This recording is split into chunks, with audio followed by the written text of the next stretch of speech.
नमस्कार and welcome you world affairs. मैं प्रशांत Dhawan. Now recently Pakistan के जो विदेश मंत्री हैं इन्होंने एक बहुत ही कंट्रोवर्शियल स्टेटमेंट दे दी है। बड़ी स्टेटमेंट है अपने आप में, मैं कहूंगा। इन्होंने ये कह दिया है कि कोई भी अटैक अगर होता है चाइना के इंटरेस्ट पे तो पाकिस्तान मानेगा कि ये पाकिस्तान पे अटैक हो रहा है। यहाँ पर आप देख पाओगे ये CGTN ने इसको ऐसे कवर किया है बाय द वे कि any attack on China is an attack on Pakistan. हालांकि जो पाकिस्तानी न्यूज चैनल्स हैं वहां पर इन्होंने जो ये इंटरेस्ट वर्ड है ये ऐड कर दिया है कि any attack on China's interest is an attack on Pakistan. जो मैं फिर भी कहूंगा ये भी अपने आप में बहुत ही एक बड़ी स्टेटमेंट है, क्योंकि चाइना के इंटरेस्ट को तो बहुत सी चीज़ें हर्ट करती है। For example Indo Pacific China के इंटरेस्ट में नहीं है। चाइना कॉन्स्टेंटली कह चुका है कि इंडो पैसिफिक एक स्ट्रैटेजी है क्वाड की जिससे ये चाइना को कंटेन करना चाहते हैं। तो क्या पाकिस्तान के विदेश मंत्री ये कह रहे हैं कि पाकिस्तान अब इंडो पैसिफिक के अगेंस्ट भी है? यूएस जो कर चुका है in the past trade war को लेकर, क्या ये लोग उसके अगेंस्ट भी हैं?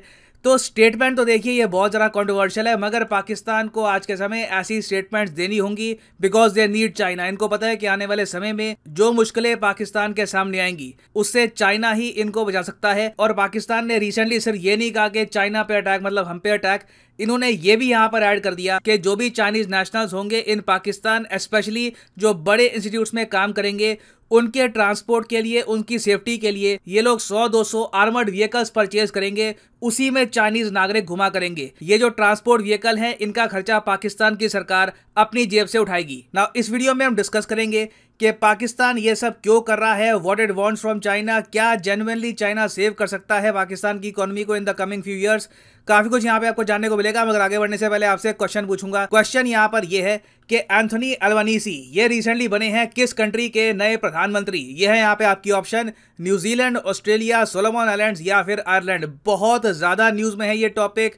कमेंट सेक्शन में मैं चाहता हूं आप सब लोग इसका आंसर करें। सही आंसर आपको मिलेगा वीडियो के अंत में।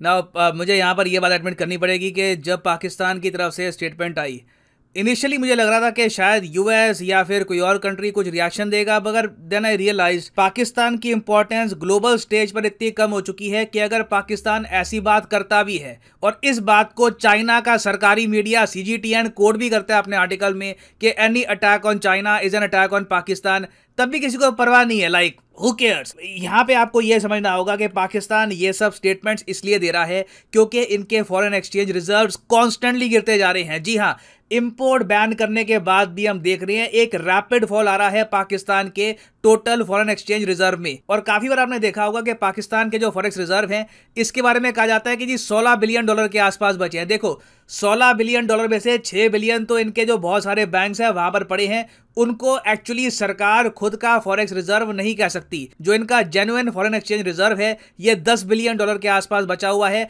इसमें से भी बहुत सा पैसा इन्होंने लिटरली उधार का लिया है। कई बाहर के देशों ने पैसा पार्क कर रखा है इनके बैंक में। तो इवन आप अगर इस $10 बिलियन को देखो तो ये बस इतना पैसा है कि पाकिस्तान के जो इंपोर्ट्स हैं ये लोग 2 महीने तक संभाल पाए। This is quite risky. और जब भी ये टॉपिक मैं डिस्कस करता हूं कहीं भी, इमीडिएटली मेरा माइंड जाता है 1991 में। I mean you have to know about this.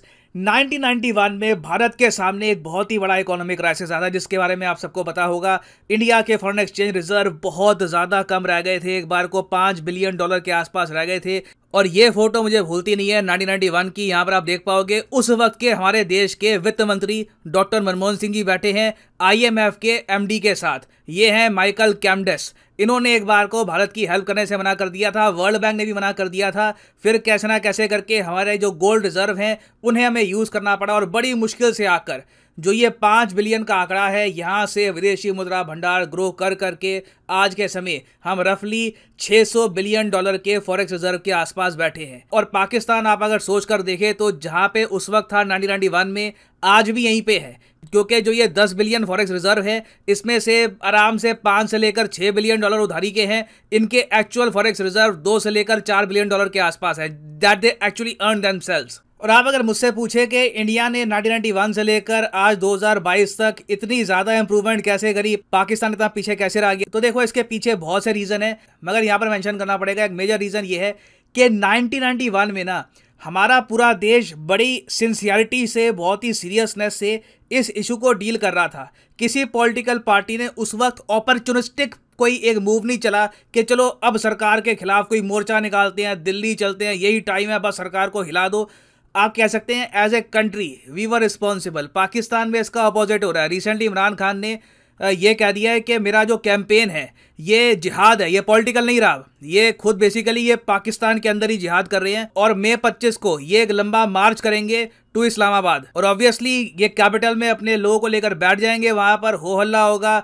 जो सरकार है जिसके पास ऑलरेडी बहुत कम पैसा है, उनको और पैसा खर्चना पड़ेगा क्राउड को मैनेज करने के लिए। जो इन्वेस्टर्स हैं बाहर के, वो पाकिस्तान को और ज्यादा डर से देखेंगे कि यहाँ पे चल क्या रहा है, ये बहुत ज्यादा अनस्टेबल कंट्री है। और अनस्टेबिलिटी के साथ साथ पाकिस्तान में इस वक्त fake news, miss information rampant है। इनके प्राइम मिनिस्टर ने रिसेंटली एक ट्वीट करी कि देखो इंडिया ने रिसेंटली पेट्रोल के प्राइसेस कम कर दिए हैं, जिस पर मैंने वीडियो बनाई थी कि 9.5 रुपये पेट्रोल के प्राइसेस कम कर दिए हैं सरकार ने, और इसका एक बहुत ही बड़ा एक बोझ आएगा सरकार पे, करीब 1 लाख करोड़ रुपए का। तो इमरान खान कहते हैं कि हम भी ये सब करना चाहते थे, इंडिया ये सब कर पाया है क्योंकि हमने रशिया से सस्ता तेल परचेज कर लिया है। This is just wrong information.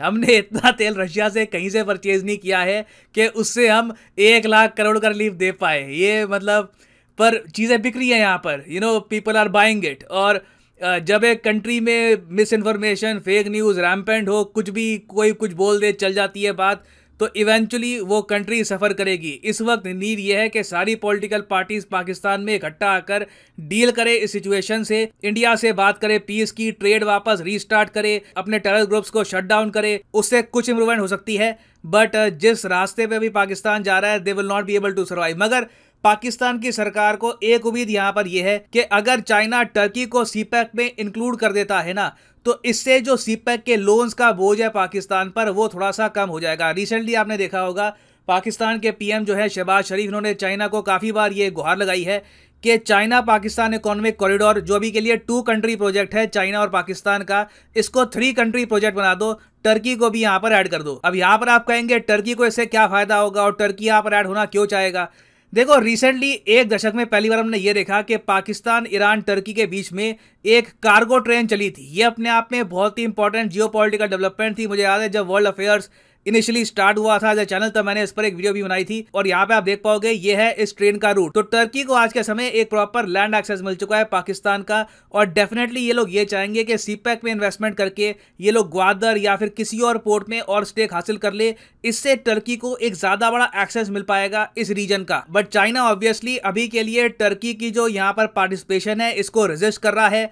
China obviously यही चाहेगा कि पाकिस्तान धीरे धीरे डेट में और डूबता रहे, और एक टाइम पे आकर पाकिस्तान चाइना की एक प्रॉपर इकोनॉमिक कॉलोनी बन जाए। मगर पाकिस्तान अपनी तरफ से आखिरी कुछ कोशिशें कर रहा है, ये कहकर कि जी आप पे अटैक तो हम पे अटैक, आप सब कुछ हमारे लिए, आपके नागरिकों के लिए हम सब कुछ करेंगे। बट देखना यहाँ पर ये होगा कि ये सारे जो डेस्परेट अटेम्प्ट्स हैं from Pakistan, will they yield any result. इससे क्या जेन्युइनली चाइना कुछ बड़ा ऑफर करेगा पाकिस्तान को, कि अचानक से $10 बिलियन का एडिशनल लोन, या फिर एक मैसिव डेट रोल ओवर कि कई सालों तक हम आपसे इंटरेस्ट वसूलेंगे नहीं।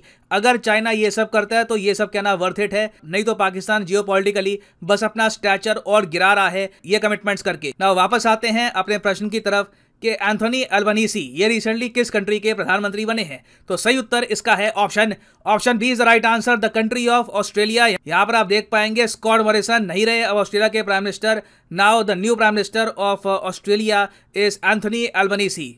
और फाइनली यहाँ पर मैं ये भी ऐड कर दूं कि आप किसी भी एग्जाम की तैयारी कर रहे हैं, चाहे UPSC, bank, SSC, NEET, IIT, JEE, आप परचेज कर सकते हैं अनअकैडमी के क्वालिटी कोर्सेज। सीधा जाओ कमेंट सेक्शन में, यहाँ पे आपको मिलेगा लिंक। अगर मान लीजिए फॉर एग्जाम्पल आप प्रिपेयर कर रहे हैं let's say for bank examinations, तो क्लिक करिए बैंक सब्सक्रिप्शन डायरेक्ट लिंक पर, और यहाँ पे आपके सामने ये जो पेज है खुल जाएगा, और इसके थ्रू आप यहाँ पर परचेज कर सकते हैं 12 महीने 24 महीने का कोर्स। और यहाँ पे ऑलरेडी कोड PD10 लगा हुआ है, जिससे प्राइसेस गिर चुके हैं। देखो कोड जब आप PD10 नहीं लगाते तो प्राइसेस बढ़ जाएंगे, मगर जैसे ही कोड यहाँ पर आप PD10 लगाओगे the prices will start falling. So हमेशा use the code PD10 and save money. So इसी नोट के साथ यह है वीडियो का अंत। Thank you for listening and as always God bless you all.